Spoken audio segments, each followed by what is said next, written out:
Bom, boa noite a todos e a todas. Eu me chamo Mariana da Fonte, eu sou coordenadora da Biblioteca Digital do IPES e eu tenho o prazer de abrir mais um ciclo de palestra. Hoje nós vamos debater o trabalho do pesquisador Túlio Franco. O Túlio é doutorando em Antropologia Cultural pelo Programa de Pós-Graduação em Sociologia e Antropologia da FRJ e psicanalista participante da Escola Letra Freudiana. Ele vai apresentar para a gente hoje a sua dissertação de mestrado, intitulada Além da Medida, uma etnografia do tratamento previsto na medida de segurança em um manicômio judiciário do Estado do Rio de Janeiro. Então, eu quero agradecer ao Túlio pela presença no ciclo de palestra. É muito importante a sua participação aqui para a gente do IPES, porque se trata de uma iniciativa e de uma vontade muito grande da gente travar uma relação com os programas de pós-graduação da universidade, né? Então, ter o seu trabalho com tamanha excelência aqui é muito gratificante para a gente. Muito obrigada, Túlio. Agradecer também a presença de todos. E aí eu vou só falar um pouquinho de como vai funcionar, né, o nosso ciclo. Nós vamos ter 30 minutos de fala do Túlio. Durante a fala, se alguém tiver alguma questão, né, alguma proposição para o Túlio, pode colocar no chat, que depois nós vamos ter 20 minutinhos para debater, né, e conversar um pouco com ele. E o pessoal do Facebook também pode mandar perguntas por lá, que depois eu leio aqui, tá bem? Túlio, então a fala está com você. Bom, obrigado. Primeiro eu gostaria, né, de agradecer o espaço aí do IPES, né, pelo convite, também a Mariana, a Deise, o Caio que está aí, né, enfim, manejando as coisas, os convidados, né, aqui presentes, a galera que pode estar acompanhando no Facebook também, fique à vontade para perguntas e tal. Bom, assim, o que eu pensei foi o seguinte, né? Vou fazer uma apresentação, eu vou ler algumas coisas, porque eu tendo a falar muito, então, assim, a ideia, né, é resumir um pouco os pontos em 30 minutos, de repente algumas coisas a gente pode conversar mais livremente depois. Eu escolhi, vamos dizer assim, um capítulo da dissertação, né? Ao invés de... Eu sei que a dissertação está disponível, inclusive, na biblioteca do IPES, né? Então, eu escolhi privilegiei um capítulo aqui, mas a gente pode conversar mais sobre como é que foi a dissertação, como que eu estruturei algumas coisas, né? Mas eu achei que era um capítulo que poderia ser, assim, né, de imediato, de interesse, assim, né? Eu acompanhei algumas palestras do IPES e tal, bom, a Mariana também falou comigo, e aí eu pensei, bom, que essa discussão que eu estou propondo talvez seria de interesse. Então, eu vou apresentar aqui, pronto, acho que vocês já devem estar vendo aí, né? Sim. Apareceu aí? Tá.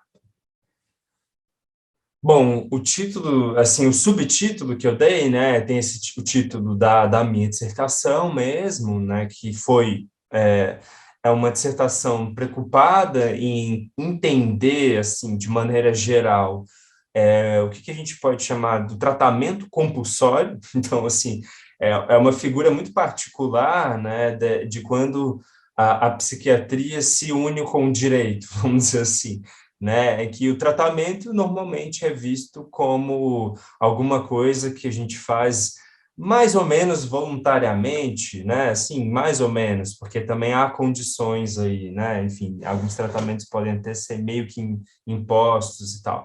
Mas nesse caso é um tratamento compulsório, quer dizer, essa imposição ela é legitimada pelo próprio Estado, né? Então, a minha dissertação tem como um fio essa ideia de que é esse dispositivo no interior do Estado, assim, nessa união entre justiça penal e psiquiatria, né, e saúde mental. Como é que é esse bolo aí? Claro que eu foquei no estado do Rio de Janeiro e tal, que há singularidades em relação a outros estados, e enfim. A gente pode conversar sobre isso. Mas o subtítulo que eu escolhi foi esse, né? Entre Porcos e Homens, notas estinográficas sobre o imaginário biopolítico de um HCTP.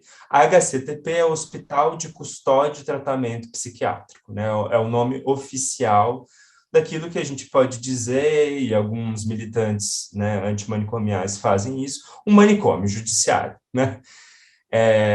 Bom, nesse caso, é de fato um manicômio judiciário, ou seja, por mais que ele não funciona como um hospital de custódia e tratamento psiquiátrico, ele tem um funcionamento manicomial, e talvez eu possa trazer alguns desses elementos aqui para a gente pensar, né? Primeiro a gente precisa entender, para entender o que é isso que eu estou falando, o que é esse cruzamento entre justiça penal e psiquiatria. Resumidamente, esse dispositivo nasce, assim, ou pelo menos é oficializado, né, a partir da medida de segurança, né? É um dispositivo jurídico que é estabelecido pelo Código Penal e Processo Penal, né, em que a pena, né, a pena daquele que cometeu o crime, mas é declarado louco, é substituída por esse tratamento compulsório, né? Então, a medida de segurança, ela substitui para aquele que foi considerado louco a pena de prisão por uma forma de tratamento compulsório a ser cumprida em um hospital de custódia de tratamento psiquiátrico ou em âmbito ambulatorial. Na minha pesquisa, eu foquei a modalidade da internação, né? Ou seja, as pessoas que foram internadas em um manicômio judiciário, né? Mas também existe a possibilidade de você cumprir em âmbito ambulatorial. O que significa isso? Cumprir num CAPS, por exemplo. Você vai no CAPS, no Centro de Atenção Psicossocial, que é um dispositivo da rede de saúde mental. Você frequenta o CAPS como ou um usuário qualquer, só que você tem a obrigação de relatar as suas idas ao juiz. Então, mas não foi, eu foquei na internação mesmo, nessa população que é internada num HCTP. Tem uma singularidade também dessa interseção, vamos dizer assim, entre justiça penal e psiquiatria e saúde mental, de maneira geral, é que durante a medida de segurança, o paciente, né, aquela pessoa que está ali internada, precisa se submeter periodicamente aos exames de cessação de periculosidade. Esse é o nome oficial desse exame. Há disputas internas em relação a esse exame, no sentido de que é um exame psiquiátrico, tá? Quem faz esse exame vai ser um perito, um psiquiatra forense, portanto, né? Forense nesse sentido, de que é um psiquiatra designado pelo Estado, e esse laudo que ele vai produzir vai dizer se essa pessoa continua ou não representando, né, perigo para outra pessoa, para outras pessoas, em função da sua doença mental, né? Acho que só isso daria muito pano para manga, né? O que é doença mental? Como assim periculosidade? Enfim, acho que tem toda uma série de termos, e os atores, as pessoas que trabalham com isso, elas são também razoavelmente críticas a esses termos, entendem que esses termos são termos jurídicos, que na psiquiatria é um pouco questionado, mas, de qualquer maneira, é esse o modelo que o psiquiatra forense precisa lá fazer. Ele, então, submete essa população a um laudo, a um exame psiquiátrico, que vai gerar esse laudo psiquiátrico, em que ele, né, periodicamente vai mandar isso para o juiz. Só que, aí vamos entrar um pouco nessa série de paradoxos, assim, que existe nesse meio, nessa interseção. E aí eu já vou entrar um pouquinho na bibliografia da área, assim, principalmente bibliografia antropológica, né? Então, o que o Sérgio Carrara, que fez, assim, um trabalho importante, né, assim, um pouco inaugural desse campo no Brasil, que é Crime e Loucura, eu acho o nome do livro, né? Ele vai dizer que existe uma superposição complexa entre do modelo jurídico punitivo e o modelo psiquiátrico terapêutico. Uma superposição, né? Então, uma superposição quer dizer que é isso que ele está falando, né? Não é uma justa posição. Não é que um modelo jurídico punitivo, né, o modelo do direito, né, compõe com o modelo psiquiátrico terapêutico. Não, porque o modelo jurídico punitivo engloba o modelo psiquiátrico terapêutico, né? No fundo, o juiz tem a palavra final. Por exemplo, né, eu acompanhei alguns processos em que o psiquiatra dizia que essa pessoa não precisava ser internada em um manicômio judiciário, e o juiz decidiu pela internação da pessoa. Porque, no fundo, se entende que é o juiz que detém a palavra final, e não aquele que seria o especialista, o perito, né? Então, já é um ranço meio interessante aí do nosso país, né? Como é que essas coisas se sobrepõem, né? Os doutores se sobrepõem. Bom, então por isso que o Carrara diz, né, que é englobado, né? Assim, o modelo psicoterapêutico é englobado pelo jurídico punitivo, impondo limites mais ou menos precisos ao poder de intervenção dos psiquiatras. E isso é uma coisa que, em entrevista com esses psiquiatras, eles reclamam bastante, assim, né? Dizem que, bom, tem coisas que a justiça exige que não faz sentido para a gente, não faz sentido e a gente precisa adaptar, enfim, né? Existe todo um debate aí. Então, o que a gente pode pensar, e aí eu vou trazendo uma outra bibliografia para dialogar com Carrara e outras pessoas que estão estudando mais contemporaneamente essa mesma questão, né? Que é um constante entrelaçamento entre cuidado e controle, né? Eu proponho, e aí é uma coisa que eu levo também para o doutorado, etc., de que não necessariamente cuidado e controle são opostos, né? Se o cuidado ele envolve algum nível de normatividade, né? É claro que existe uma diferença, enfim, não quero viajar muito, não, mas assim, é claro que existe uma diferença entre existir normatividade e poder ou dominação, né? O fato de alguma coisa ser normativa, no sentido de um tratamento, olha, você tem que engessar o pé, não pode mexer esse pé, não pode ficar tentando quebrar o gesso, você precisa esperar, quer dizer, existe uma normatividade nisso, né? O cuidado, ele é normativo nesse sentido, né? Mas isso não é igual à dominação, vamos dizer assim. Então, o que acontece quando a gente pensa um pouco mais essas interseções, esses lugares, esses espaços no intestino do Estado, né, nas instituições, assim, em que cuidado e controle são tão íntimos, assim, né? O que acontece? Que tipo de cuidado é esse? E aí eu utilizo, né, essa ideia de que, bom, há um entrelaçamento em cuidado e controle, em que o controle, né, se sobrepõe ao cuidado. No fundo, os agentes penitenciários falavam isso era uma realidade, bom, tudo bem, no fundo, isso aqui é uma prisão, né? Então, existe essa mesma sobreposição que o Carrara diz que existe, né? Que ele vai detectar lá no trabalho dele, dessa sobreposição do modelo jurídico punitivo no psiquiatra terapêutico. Eu estou dizendo, bom, o que é isso traduzido em termos de cuidado? É que, no fundo, a gente pode dizer que o controle ele se submete a esse cuidado e considera esse cuidado no formato de que essa antropóloga Lisa Stevenson vai chamar de cuidado burocrático, né? Então, essa palavra vai ser uma palavra importante para entender essas notas etnográficas que eu vou mostrar a vocês aí. Bom, então, a bibliografia, de maneira geral, vai falar isso, né, de que o HCTP ele se constitui como um espaço social limítrofe entre o mundo da medicina e do direito penal, que institui, por sua vez, práticas híbridas entre a prisão e o hospital psiquiátrico, né?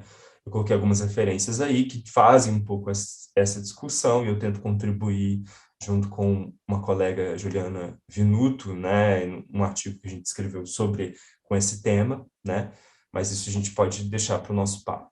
São várias consequências, vamos dizer assim, dessa hibridez, e eu estou pegando uma delas aqui, que é essa ideia de cuidado burocrático. Então, alguns pressupostos, né, é que a gente vai fazer aqui um retrato, uma fotinha, né, dessa exploração etnográfica que eu fiz na dissertação, daquilo que essa antropóloga Liz Stevenson denominou de imaginários biopolíticos, ou a vida psíquica da biopolítica. Né? Então, eu estou muito interessado como pesquisador, o que acontece quando a gente começa a ir nos limites da racionalidade burocrática, da racionalidade estatal, né? Nesses limites em que a própria racionalidade abre, né, para outras coisas que são não racionais, aspas, né? Muitas aspas aí.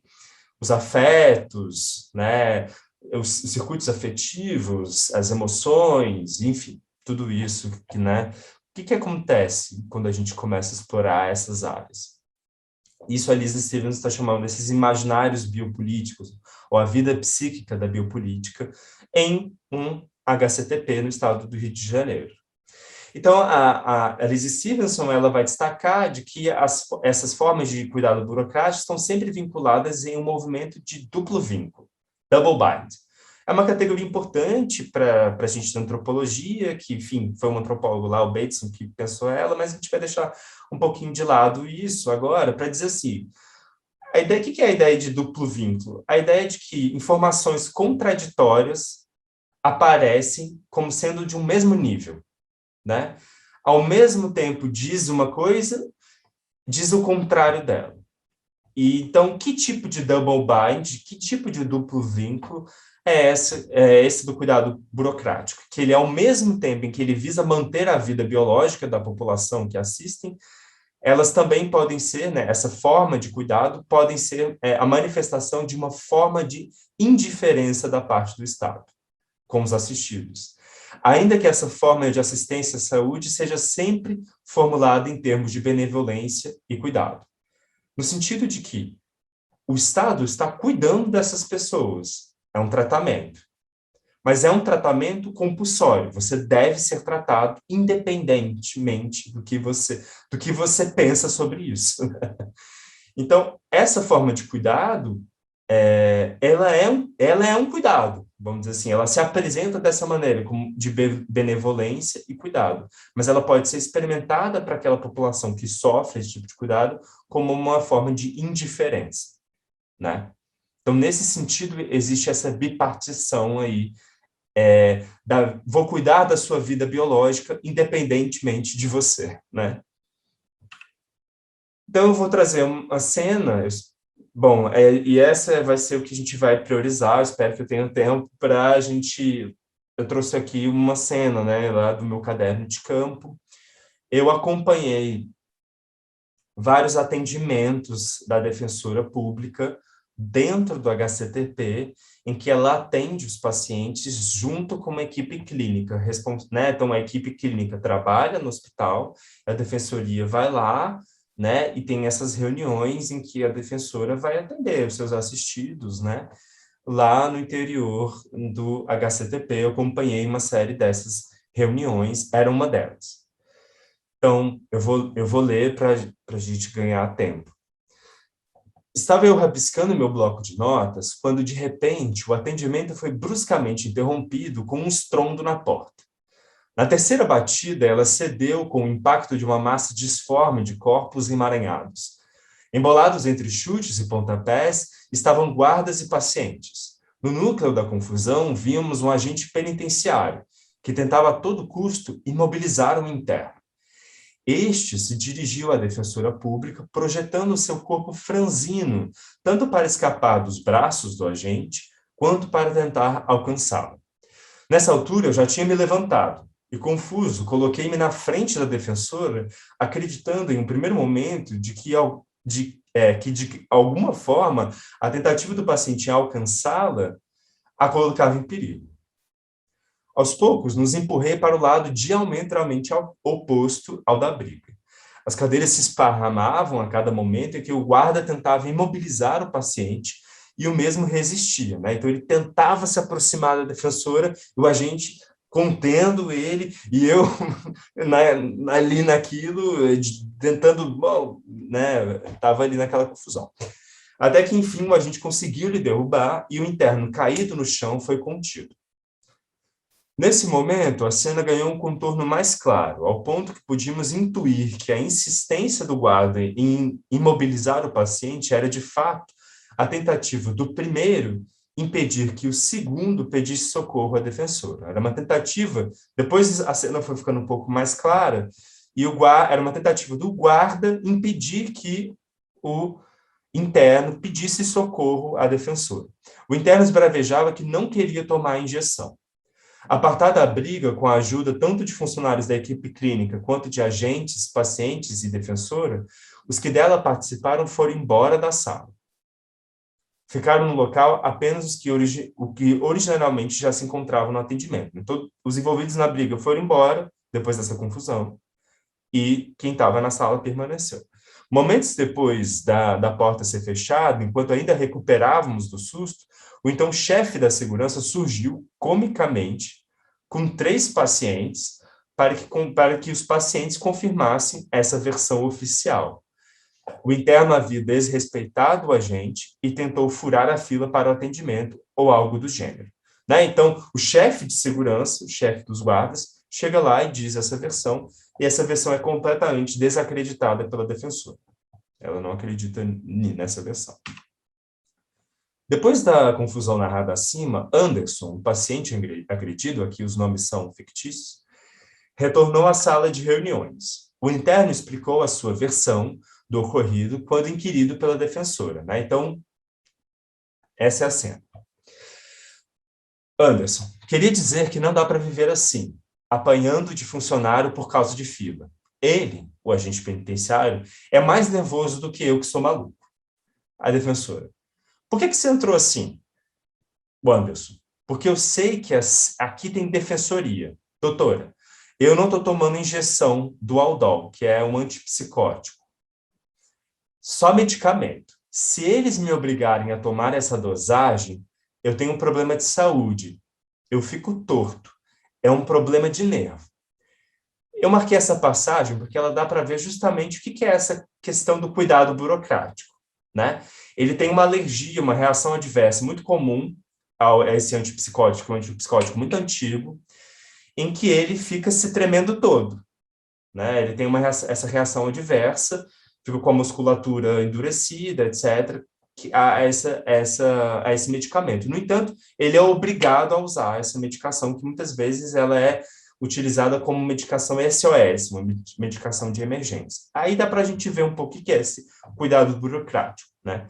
A defensora diz, eu sei que você está nervoso. Ele mostra as mãos tremendo, né?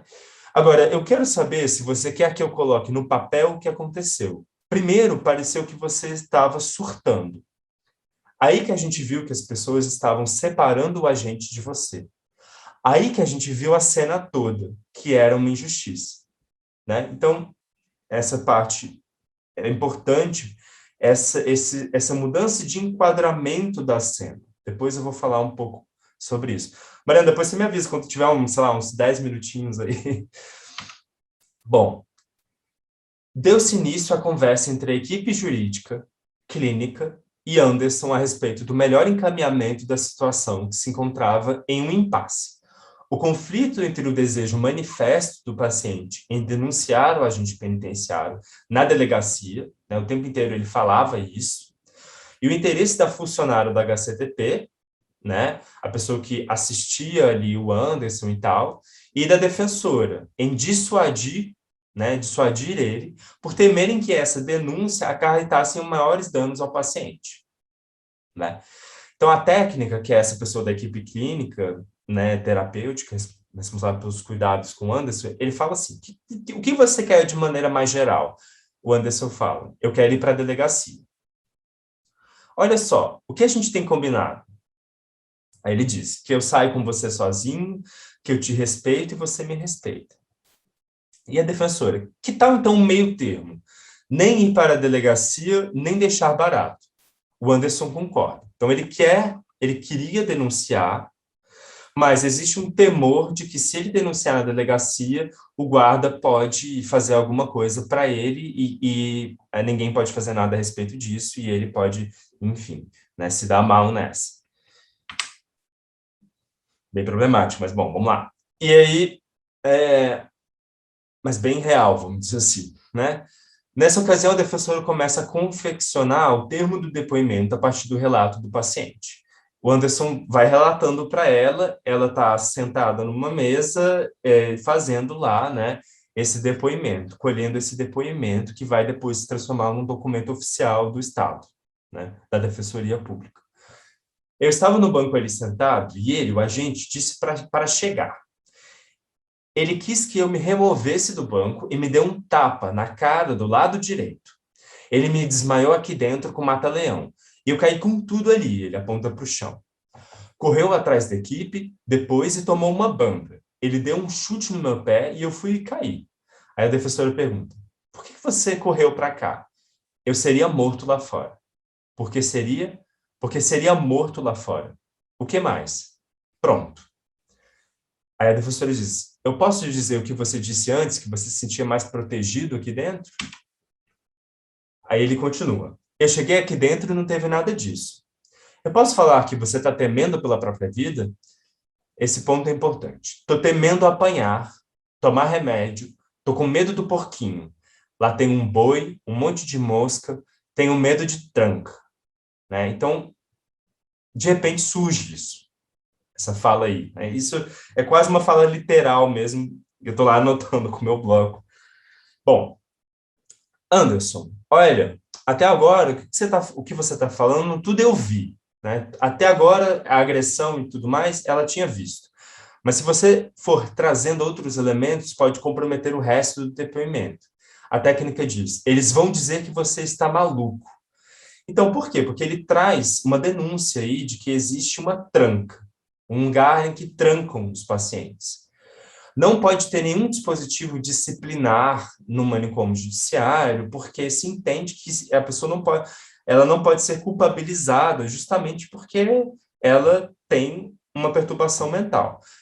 De qualquer maneira, não se poderia ter nenhum dispositivo desse, muito menos, porque é um dispositivo de tortura, né, no interior do Estado, né, no interior de uma instituição estatal.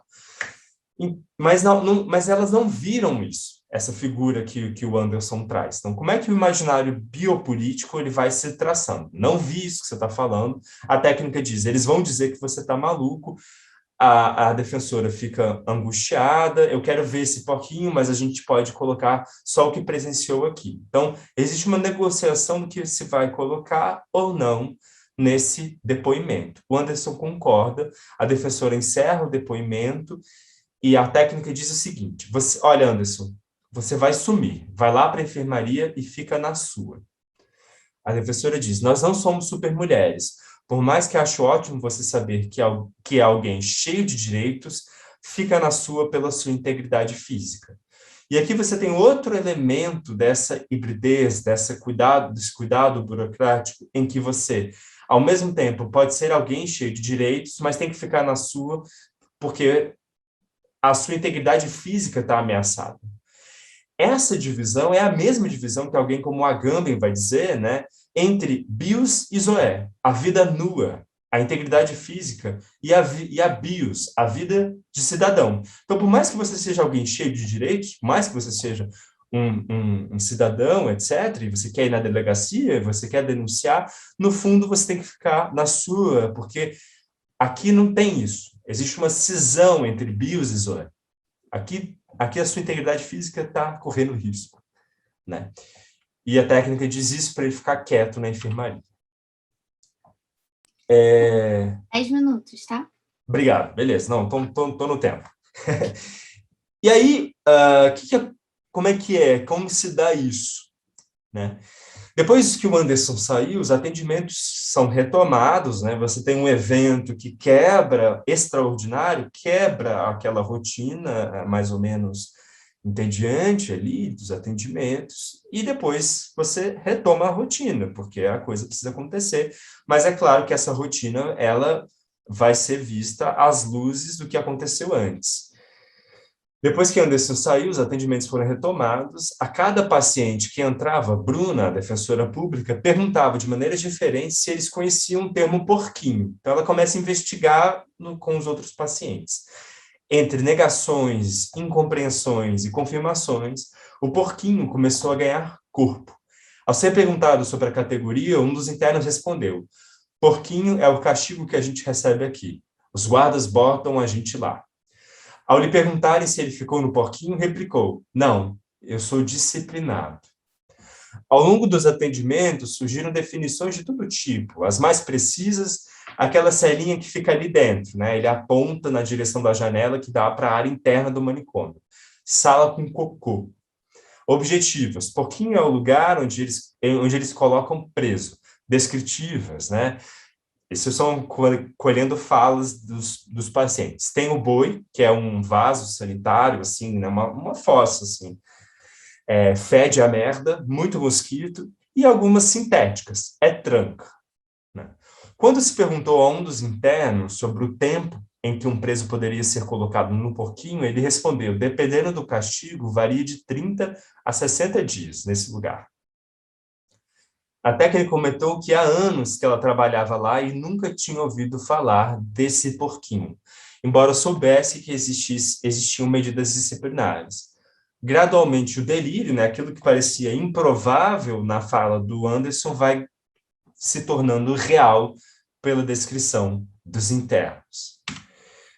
Bom, eu vou rapidamente passar um pouco aqui, né, como que a gente pode analisar essas situações, é uma coisa que, enfim, acho que dá muito pano para manga, mas eu fui utilizando a ideia de enquadramento, que é uma ideia originária ali do Bateson, mas o Goffman pegou, mas isso não importa muito para a gente.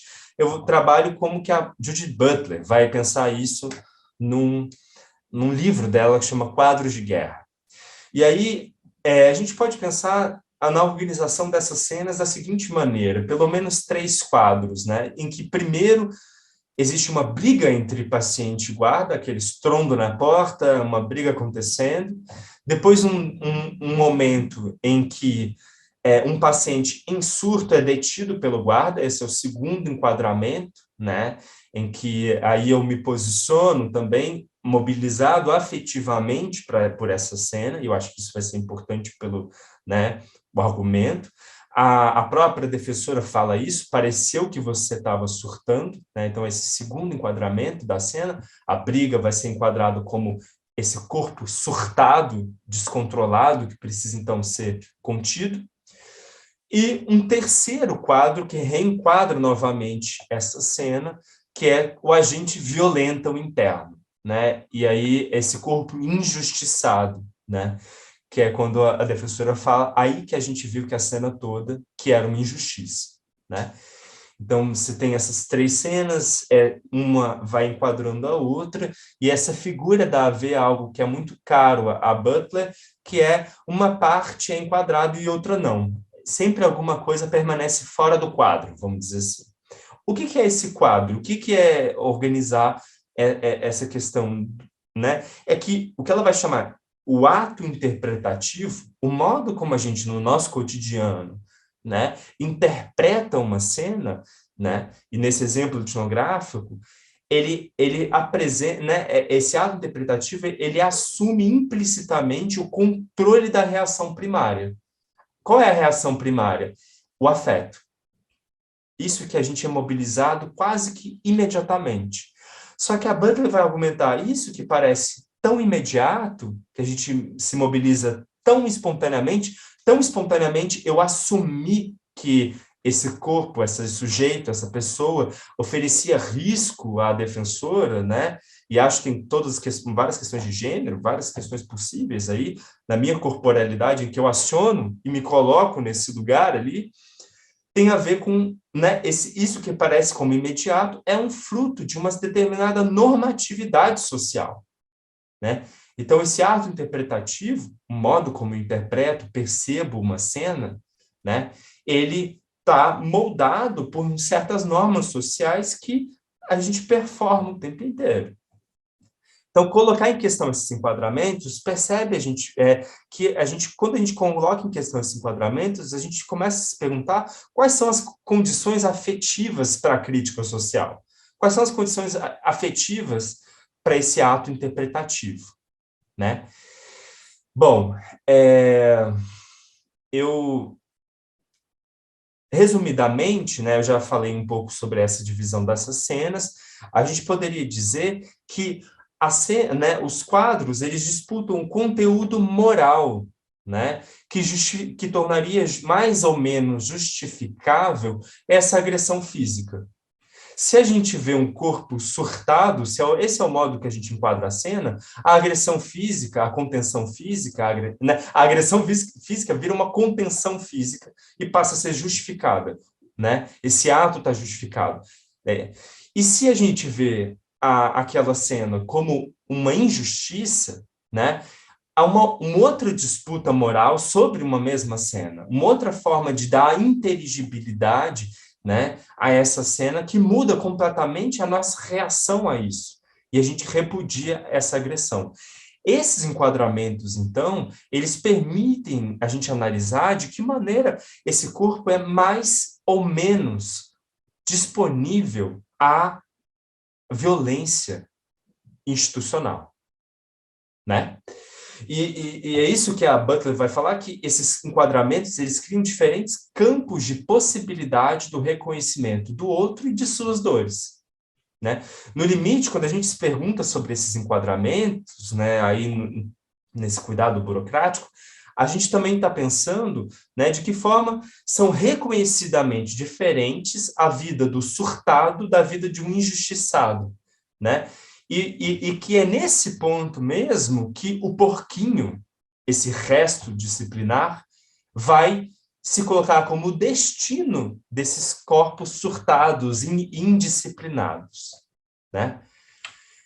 Por isso, a Butler vai dizer o seguinte, que a comoção depende de apoios sociais para o sentir. Só conseguimos sentir alguma coisa em relação a uma perda perceptível, uma perda que pode ser percebida como uma perda. Uma vida, a perda de uma vida que pode ser percebida como a perda de uma vida, que depende de estruturas sociais de percepção. E só podemos sentir comoção e reivindicá-la, reivindicar essa comoção, com a condição de que já estamos inscritos em um circuito de comoção social. Se existe o reconhecimento, é que a gente pode reivindicar que uma vida foi perdida. Eu encerro nesse ponto em que, no dia 22 de maio de 2017, o Anderson foi encontrado morto dentro do Hospital de Custódia e Tratamento Psiquiátrico. Ele teria supostamente cometido suicídio 20 dias depois de outro paciente ter se matado na mesma instituição. A audiência de desinternação do Anderson estava marcada para a semana seguinte do seu falecimento. Então, eu agradeço, aí tá algumas referências e estou aberto aí ao debate. Muito bom, Túlio. Super obrigada. Então, a gente abre agora para as perguntas. Se alguém tiver alguma pergunta para o Túlio, podem ficar à vontade também escrever no chat. Eu queria fazer uma colocação, Túlio. Primeiramente, parabenizando pelo trabalho, que eu acredito que o trabalho de campo não deve ter sido muito fácil, porque você estava lidando com o que há de mais, o que menos a sociedade quer ver, quer tocar, né? E você optou por estudar esse tema. Ontem, a gente estava no curso que nós temos aqui de capacitação, nós tivemos uma aula eu dei uma aula sobre a construção da política nacional de saúde mental no Brasil. E é interessante, ao mesmo tempo é muito triste, ver quando você diz qual é a diferença entre um sistema que se propôs garantir os direitos humanos de pessoas em transtornos mentais, de um preso dito normal, né? Nós estamos falando de submundos, que, independente de ser o sistema prisional ou não, só fica um pouco mais esse preconceito, esse enquadramento se justifica mais porque tem uma ideia, pressupõe-se que, se não agir de determinados enquadramentos, ele pode agredir alguém, porque ele é um louco. Então, a gente volta para a história da loucura que o Foucault colocou e que essa política da reforma se propõe, da reforma psiquiátrica no Brasil, se propõe desconstruir. E o seu trabalho mostra como que esse submundo, no âmbito prisional, é mais ainda submundo e justificado, né? É legítimo, porque são loucos. A categoria loucura parece que se deslocou muito pouco no tempo, né? Ainda que tenhamos políticas públicas, que pelo menos a política pública de saúde mental no Brasil, pensando, baseado na Comissão dos Direitos Humanos, durou aí mais de 20 anos, mas parece que não chegou no sistema prisional, né? Então, assim, a minha colocação é como foi para você, na medida que você ia, que eu acredito que quando você vai para um campo como esse, essas perguntas vão aparecendo, você queria dar visibilidade para esse sujeito que, para a sociedade como um todo, ele é 2 vezes condenado. Ele é condenado porque cometeu um crime e ele é condenado porque ele é louco. Então, assim, como foi construir esse objeto? Você já tinha essa pergunta clara para você, ou você foi descobrindo à medida que você teve contato? Porque esse mundo também não é tocado, né?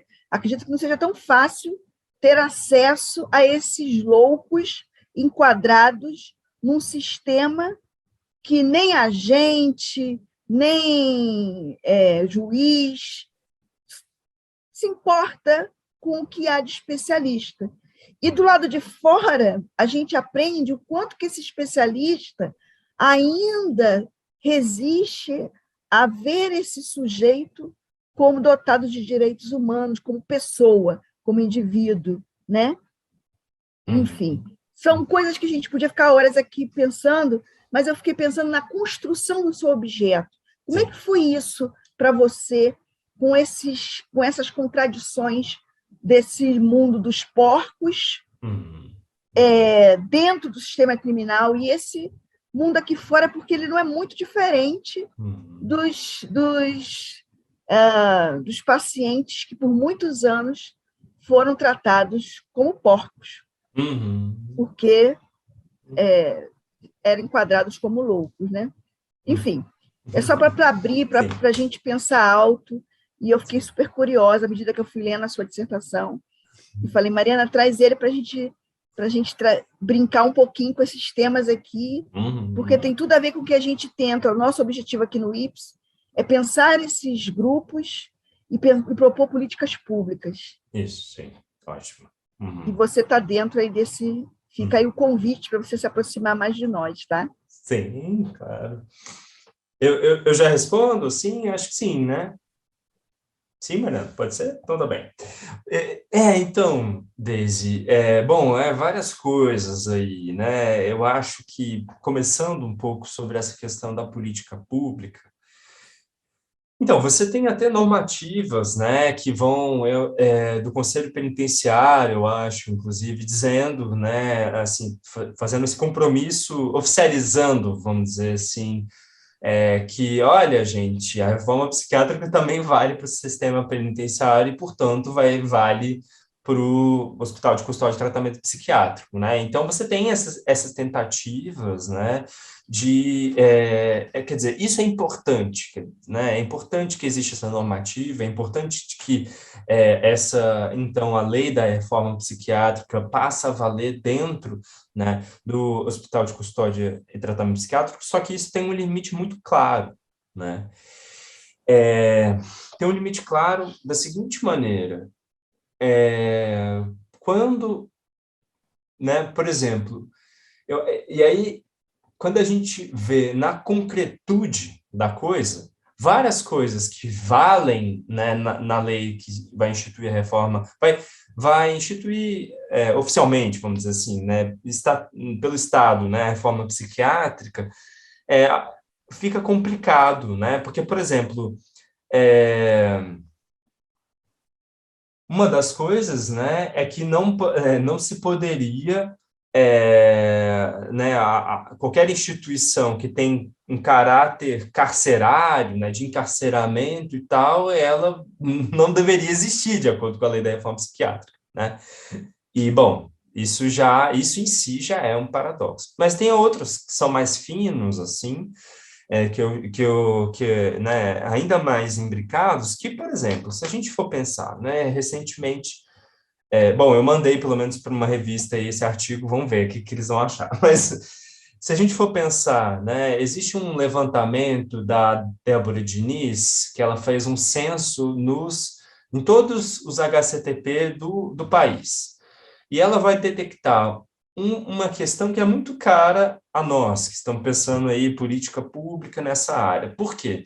Ela vai detectar que boa parte, né, a maior, assim, uma parte significativa desses crimes são cometidos contra familiar, né? Dessa população é cometida contra familiar. E uma expressão, e assim, um nível até expressivo de crimes graves, assim, como homicídio, por exemplo, e lesão corporal. Mas o que institui lá a lei da reforma psiquiátrica? Ela institui que o cuidado que a gente vai ter com essa população é a vinculação à família e a vinculação à comunidade. Bom, aí isso você tem um certo paradoxo. E essa é a orientação do HCTP, no sentido de que qual é o trabalho, então, o que se chama de projeto terapêutico? É que você, né, a pessoa estando, né, a equipe clínica solta um laudo psíquico, um laudo psicológico, dizendo, olha, a gente já acha que essa pessoa está legal. Aí manda para o Instituto de Perícia. Aí o Instituto de Perícia, olha, acho que ela está legal. Aí, a partir daí, se o juiz homologar, porque ele pode dizer, não, fica aí. Ele pode ignorar essa decisão, legalmente ele pode fazer isso. Mas se ele decidir, não, beleza, vamos liberar, aí isso não quer dizer que a pessoa está livre, vamos dizer assim. Apesar, ela pode ter cumprido todos, né, ela pode ter cumprido todos os requisitos legais. Aí ela passa a ir frequentar um CAPS. Só que qual é a orientação na rede de saúde mental? É que a pessoa vai frequentar um CAPS, ela precisa ter vínculo familiar, precisa achar o vínculo familiar dela, mas muitas vezes essa pessoa, o crime que ela cometeu foi contra a família. E muitas vezes esses laços ficam prejudicados, assim, né?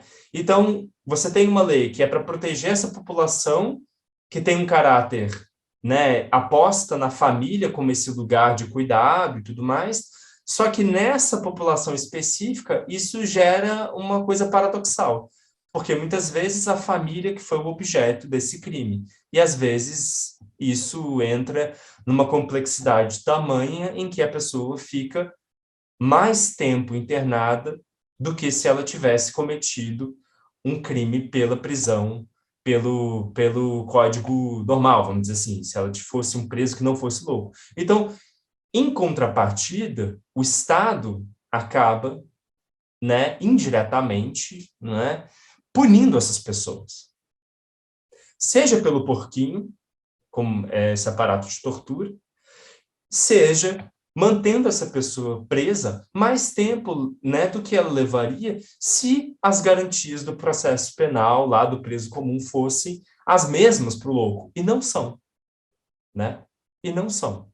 Então, você vai vendo que vai entrando numa série de paradoxos que uma política pública especial, né, para essa população faz falta. Tem outras iniciativas no país, como o PAILI, por exemplo, em Goiás, em que você tem a medida de segurança, mas você não tem um HCTP. Essas pessoas não são internadas num hospital de custódia de tratamento psiquiátrico. Essas pessoas cumprem medida de segurança, todas elas livre, né? É um outro tipo de funcionamento, né? Não é o caso do Estado do Rio de Janeiro, embora tenha várias iniciativas aí para fechar, né? Teve um HCTP recentemente que foi fechado, então existem essas iniciativas, né? Em relação à entrada no campo, eu só consegui entrar no campo pela Defensoria Pública, né? Então, foi a Defensoria Pública, foi graças à Defensoria Pública e à Defensora Pública, né, que eu consegui entrar no campo, que eu consegui fazer esse trabalho de campo, que consegui ter esse acesso a essa população. Pela Secretaria de Segurança e pela própria direção do HCTP, eu não estaria lá. Né? Assim, então, né, assim, é muito difícil fazer pesquisa no interior, né, do Estado, né, nessas instituições penais principalmente. Né, isso é bem relatado, outros pesquisadores. Então, eu consegui entrar. Então, a construção desse objeto, ela foi condicionada pelo meu acesso, que era um pouco ali no limite, né, nessas relações e tal, e aí foi aí que eu fui construindo e fui tentando, né, eu já tinha esse engajamento anterior na área da saúde mental, na militância antimanicomial, mas eu fui querendo entender esse paradoxo, né, porque se a gente consegue, né, o Foucault fala exatamente isso, olha, eu quero entender a razão, assim, e é por isso que eu vou entender a loucura, né, assim, porque a loucura é um produto da razão, né? A loucura é um produto da razão, né? Então, eu quero entender que racionalidade é essa que torna isso possível, né? Torna, né, não temos o Anderson aqui, vamos dizer assim, mais, né? Claro que é bom, enfim, existe várias questões, vários entrelaçamentos aí, né? Mas existe também isso que eu estou dizendo, essas condições, esses enquadramentos todos, essa divisão no interior do Estado que inclui excluindo, né, essas pessoas. Então, enfim, dá muito papo, mas acho que é um pouco por aí, assim. Túlio, a gente tem uma pergunta aqui no chat do Caio. Ele diz o seguinte: sempre que falamos de instituições de controle, principalmente carcerária, a questão racial é latente no Brasil. Em sua pesquisa no manicômio judiciário, surge essa problemática? Então, nessa pesquisa específica, né, eu não trabalho diretamente com a temática racial. Mas é claro que você, assim, o que você observa, isso também está no censo, de que a maioria dessa população é uma população de homens negros, né, pobres. Então, isso confere de que a literatura, né, essa literatura, né,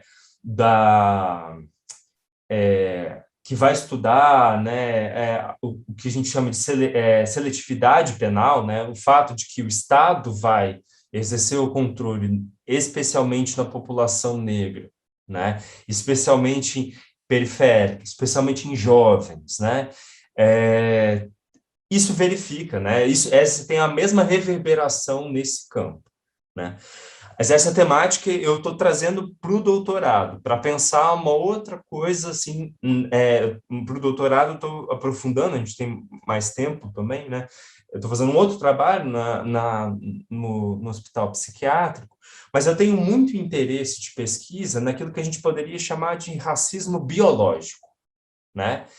O racismo biológico, né, ele é um discurso que funda a psiquiatria, né? E tem muita influência na psiquiatria brasileira, que tem um diálogo bem íntimo com a psiquiatria nazista.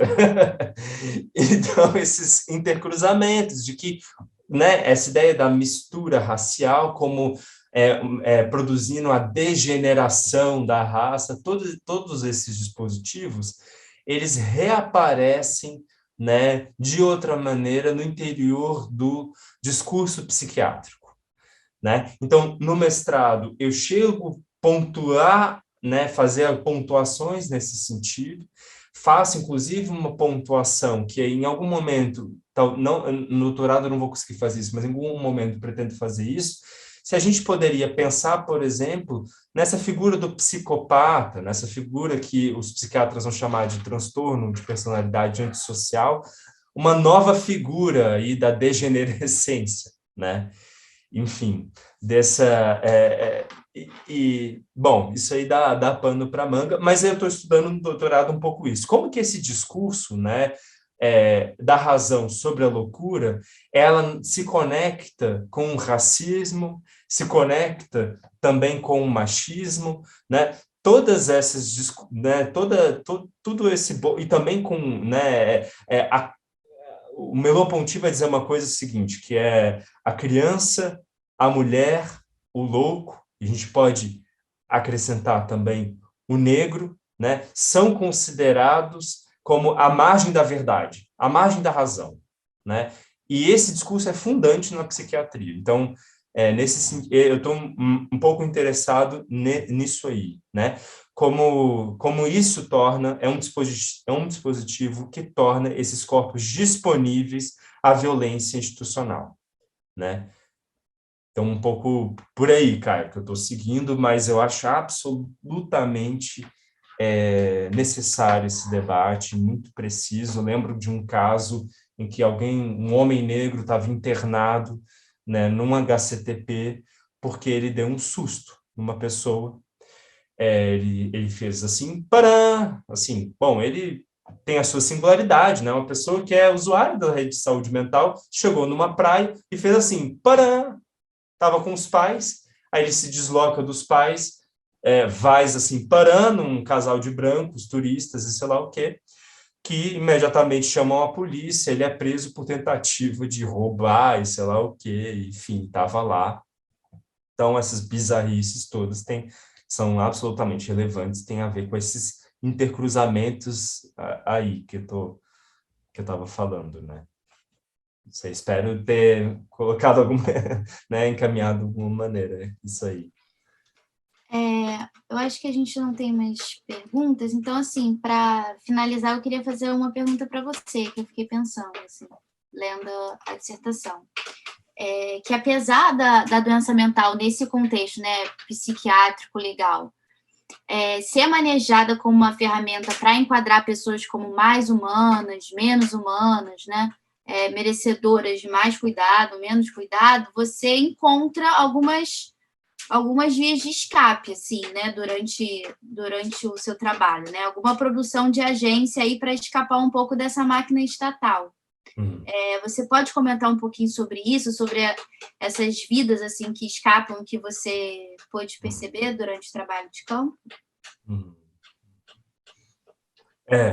Exatamente, Mariana. Assim, eu tenho uma parte, né, da dissertação em que eu coloco um pouco assim, né, a narrativa, né, contra a máquina terapêutica legal, né? Tipo assim, como que, de certa maneira, assim, não é dar voz, né, de maneira nenhuma, mas assim, evidenciar esse diálogo, né? Quando eu mostro nessa cena, eu não mostro um Anderson pobrezinho, coitadinho. Eu mostro, né, que ele diz que não quer tomar injeção, que ele quer denunciar na delegacia, que ele não aceita levar a tapa, que ele acha aquilo uma loucura, né? Assim, eu sou louco e o cara tá mais nervoso que eu, assim, tá acontecendo aqui, né? Então, bom, de certa maneira, recuperar isso, né? O antropólogo e pesquisador e antropóloga é um pouco esse lugar, assim, né? Essa história ia morrer ali, né? Essa história virou um documento do Estado que, por uma série de razões, não deu em nada, né? E eu acho que isso faz diferença, sabe? Nesse artigo, que eu não sei o que vai acontecer, na revista científica, tento mostrar um pouco sobre isso, assim, a partir de uma fala, né, de uma companheira de um interno, né, que estava com muito medo dele voltar a conviver com ela, e eu me estendo um pouco nessa, né, nessa narrativa dela, dar lugar à voz dessa, para a voz e para a vida, para a narrativa dessa mulher negra, periférica, que vai receber esse marido que bate nela e ao mesmo tempo o Estado cuidando dele, obriga ela a cuidar dele e aí ela adoece, né? Ela tem, enfim, mostrar como que essas tramas de vida vão se tornando cada vez mais complexas, assim, né? E vão né? Enfim, mostrar essa complexidade. Agora, bom, tem esse lado. Um outro lado é que tem, sim, uma diferença e uma outra possibilidade de agência se você passa a entender que aquilo que você cometeu contra alguém era produto da sua doença. Então, e aí é algo que eu estou muito interessado para o doutorado também. Como que os pacientes se apropriam do tratamento psiquiátrico? Porque não dá para a gente simplesmente colocar de um lado o psiquiatra é mauzão, ou, né? E do outro lado está o usuário que é bonzinho. Né? Isso é uma balela. Né? Essas situações são situacionais, né? É sempre uma relação meio agonística. Né?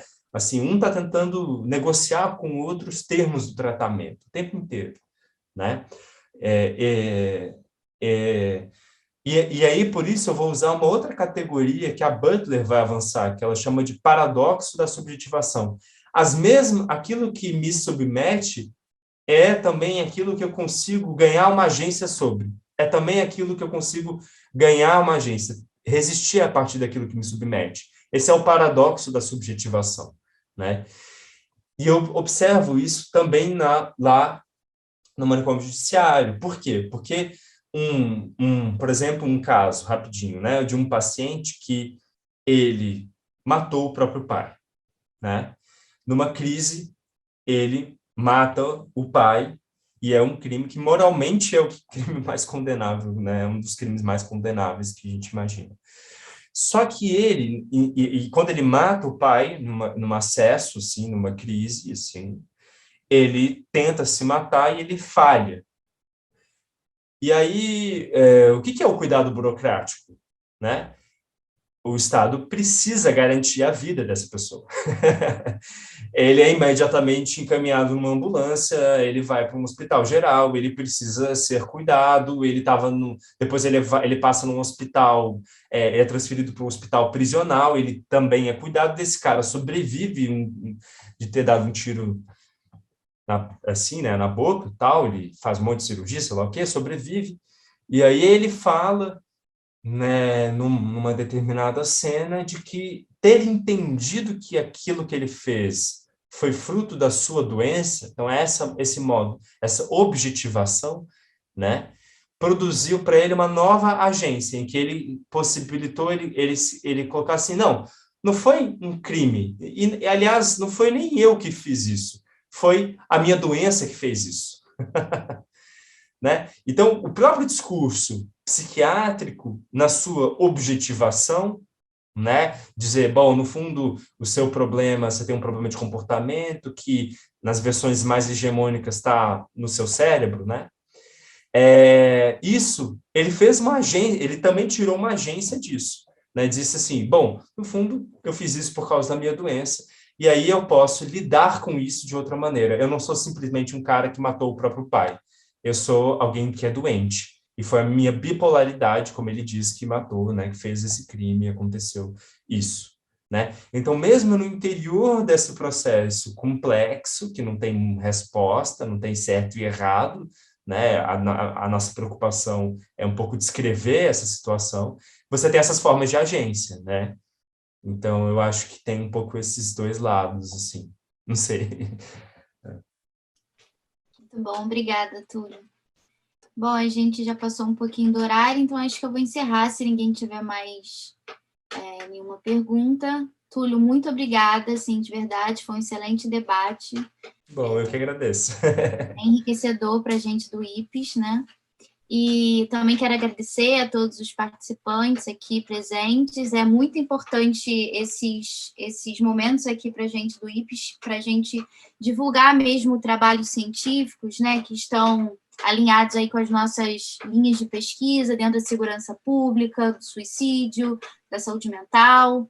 Então, eu quero aproveitar também e convidar todos a olharem lá as nossas páginas, as nossas redes sociais, porque a gente está sempre divulgando eventos como esse, né, o ciclo de palestra, mas a gente também tem o Conversando com as Instituições, o Conversam com o Autor. Então, são momentos bem bacanas como que a gente teve hoje. Então, muito obrigada. Boa noite a todos. Boa noite, obrigada mais uma vez, viu? Você esqueceu de convidá-la, Mariana, para mandar seus trabalhos para a nossa biblioteca. Ela é a coordenadora da biblioteca e ela esqueceu de falar da biblioteca. Exatamente. A dissertação do Túlio está na nossa biblioteca e a nossa biblioteca, a gente está fazendo uma manutenção assim, semanal. Então, a gente está sempre recebendo trabalhos, não só dissertações e teses, mas também artigos, né, publicados, TCCs, dentro das nossas linhas de pesquisa. Vocês podem mandar, vou colocar o e-mail aqui no chat, se alguém tiver algum trabalho bacana que dialogue com essas linhas, a gente está o tempo inteiro fazendo essa manutenção lá da biblioteca. E também, para quem tem interesse, né, em ler sobre esses temas, a nossa biblioteca tem uma grande quantidade de trabalhos lá. Deixa eu botar aqui. Sucesso no seu doutorado, viu? Obrigado, gente. Já estou curiosa para conhecer o seu trabalho. Falta muito tempo ainda? Teoricamente, defendo ano que vem, já. Então... Bom, está perto. Está perto. Vamos convidá-los em breve. Gente, muito obrigada, Mariana. Obrigado, Boa gente. noite a todos, gente. Boa noite. Obrigada. Tchau, tchau. Até mais, viu? Um abraço.